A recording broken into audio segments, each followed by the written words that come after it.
coy. Dengar nih suara idolnya.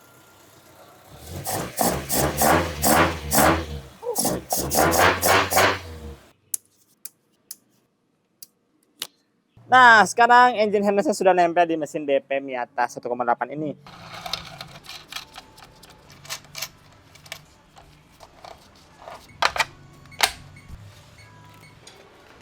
Paketnya banyak kan?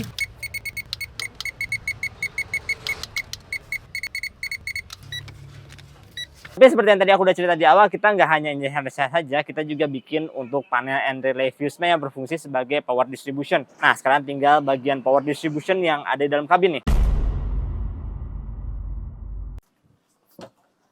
Nah, karena untuk fuse and relay panel ini kita bakal simpen di dalam kabinnya yang luas ini, kita bakal simpen di bawah kaki penumpang. Sebenarnya di atas kaki penumpang lebih tepatnya, tapi di bawah AC. Tuh, ruangannya di dalam situ. Jadi posisi ini tuh bakal dibalik begini nih. Nah, begini. Nah, posisinya tinggal kita masukin aja. Nah, ini sebenarnya sudah kita fitting sebelumnya, tapi memang agak sedikit tricky. Nah, kalau kalian lihat sini, semua ngepas banget antara fuse box, relay, housing, dan lain-lain ya. Semoga nanti yang naik ke sini kakinya nggak main-main ngebaduk-baduk gitu ya, karena sudah tidak ada ruangan lagi untuk Miata ini untuk nyimpen yang kayak ginian. Sebenarnya punya mobil nawarin untuk pakai PDM kalau memang mau, tapi nanti deh kalau pakai PDM kita di mobil yang lain ya, karena kalau ini lebih seru yang simple-simple, yang konvensional sesuai dengan yang orang-orang luar lakukan sana di mobil Miata ini. Jadi mobil Miata ini kalau luar ini kayak mirip-mirip Brio-nya deh kalau di Indonesia zaman sekarang ya. Banyak banget yang main dan lebih sering lagi mobil pertama mereka. Jadi Miata ini bakal menjadi bahan mobil yang seru kalau misalnya kalian ngerjainnya secara DIY. Nah,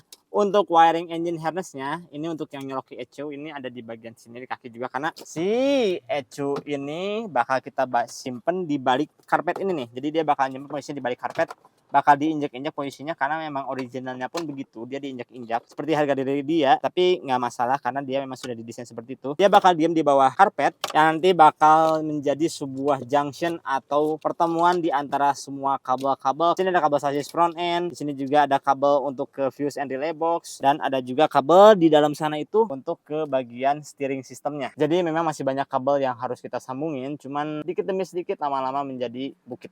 Jadi percayalah, proses. Aduh.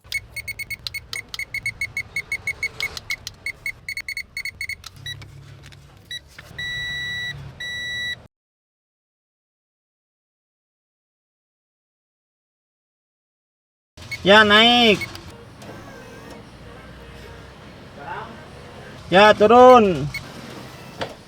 Nggak tutup. Your heart and your cold, yes and your no. FYI buat kalian yang belum tahu, mobil ini sebenarnya kombinasinya banyak sekali. Yang pertama, sasisnya itu Miata NA, dia masih flip flop. Yang kedua, mesinnya itu bukan yang Miata NA, tapi dia mesinnya dari Miata NB1, jadi yang sudah tidak flip flop seperti ini. Dan yang ketiga adalah wiringnya itu dari Miata NB2.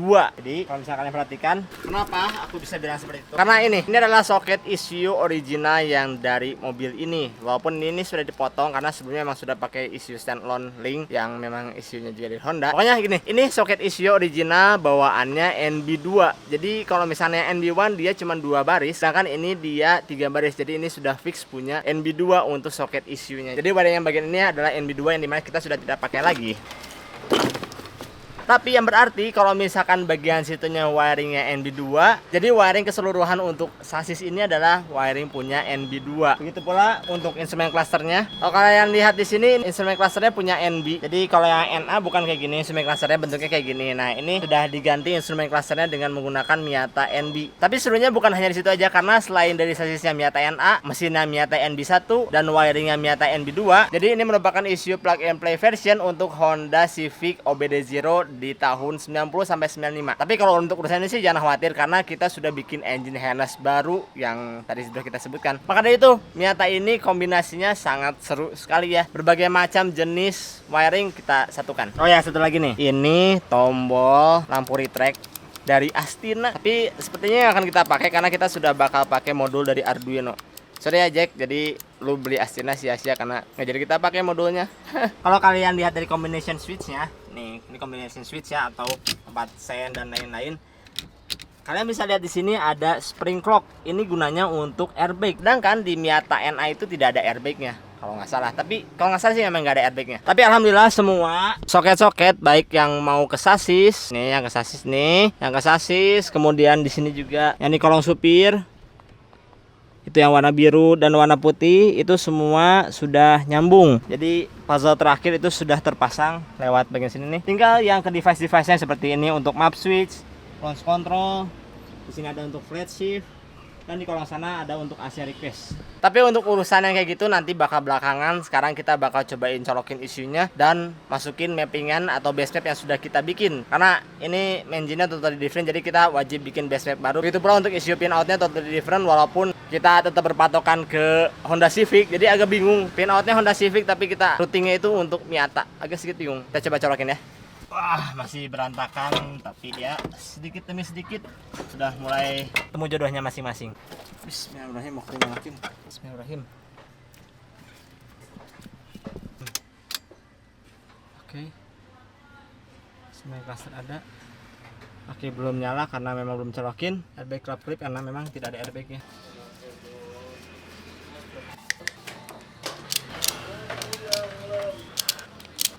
Nah, sekarang tinggal nyolok-nyolokin semua junction yang ada di kaki penumpang. Ini walaupun terlihat berantakan, tapi sebenarnya ini tidak berantakan ya, karena kalau dibandingkan dengan yang lain-lain sangat berantakan. Nah, jadi nanti ketika pengen dilepas itu tidak perlu ada kabel yang dipotong, tinggal lepas-lepas dari soketnya aja. Karena ini soketnya banyak. Sini juga sama aku labelin, selalu labelin. Sini ada engine aux power. Ini nyoloknya ke fan, kompresor AC, dan ke fuel pump. Ya, colok. Kemudian di sini ada untuk auxiliary relay, ada channel 9, 10, 11, 12. Ini aku siapkan supaya nanti kalau misalkan ke depannya mau pasang lampu yang memang pro relay, ini sudah ada relaynya, tinggal colokin. Jadi nggak akan bikin berantakan setup yang sudah ada. Nah, sedangkan di sini ada colokan untuk ke ECU. Colokan ke ECU ada dua, ada yang menggunakan Dutch connector. Ini yang krusialnya semua power untuk ECU dan engine melalui soket ini. Sedangkan untuk yang kabel putih yang biasa ini kita gunakan untuk trigger seperti untuk shift light, untuk AC request, untuk clutch dan lain-lain menggunakan soket putih yang generik seperti ini. Selain itu juga di sini ada soket yang berwarna hitam. Nah, yang berwarna hitam ini dia sebagai sasis trigger atau sasis input output. Jadi untuk nge-trigger spare relay yang tadi aku ceritain yang ini nih, ini melalui soket yang warna hitam ini. Makanya ini masih banyak soket yang kosong. Nanti bisa digunakan kalau mau ada upgrade. Nah, kalau sampai sini sih ini udah gampang sekali karena kalian tinggal nyolokin aja sesuai dengan jodohnya masing-masing. Tidak akan ada soket yang tertukar, dijamin tidak akan ada soket yang tertukar walaupun ini sama-sama warna putih tapi nggak bisa masuk kan. Nah, ini kesini ECU, ini untuk yang Dutch konektornya, supply 12 watt ke ECU. Sudah, semuanya sudah nyolok, tinggal colokin ECU-nya. Cari jodohnya Ti. Nah, si ECU-nya nanti bakal kita simpan di bawah, di balik lantai. Nanti kita buatin bracketnya, tapi sekarang untuk testing colokinnya di luar aja ya. Oh ya, sekarang untuk fuse and relay panelnya sudah terpasang. Lihat tuh, di atas kaki penumpang di bawah laci. Ini sudah tidak ada tempat lagi karena ya beginilah kalau Miata. Tapi alhamdulillahnya semua bisa masuk dengan fit tanpa ada kabel yang mengalami stres seperti hidup aku. Dan juga dari bagian atasnya kan, ini semua kabelnya aman, tidak ada kabel-kabel yang kejepit. Dan kalau misalkan lihat dari bawah baru kelihatan, oh di sini ada circuit breaker, di sini ada relay, di sini ada sikring. Kalau lihat dari luar sih, dari atas nggak kelihatan apa-apa tuh. Strik banget kan? Tuh, itu buat fog lamp Dip yang sebelah kanan. Ya, yang Nyalain lampu. benar, nyalain lampu fog lamp. Buat deketin lampu. Ya, bisa. Cuman Miatanya masih mati. Ya, Miatanya masih mati. Cepat hidup. Doakan cepat hidup ya. Iya. Amin. Fan-nya nyala. ECU-nya sudah connect. Sudah connect. Sekarang coba kita konekin dulu ke ECU. Jadi nggak mau connect ECU-nya Dip. Gak mau connect. Matiin lagi, tolong matikan. Sekarang sudah mau connect ECU-nya. Iya, sudah Ya. mau connect. Bentar Sudah lagi connect. connect. Ya. ECU. Nah ini connect. Ya, ECU-nya di situ sudah connect sekarang alhamdulillah. Iya. Tuh, lihat tuh sudah connect. Ya. Alhamdulillah. Ya, sebentar lagi hidup Miatanya ya. Iya, bentar lagi hidup Miatanya.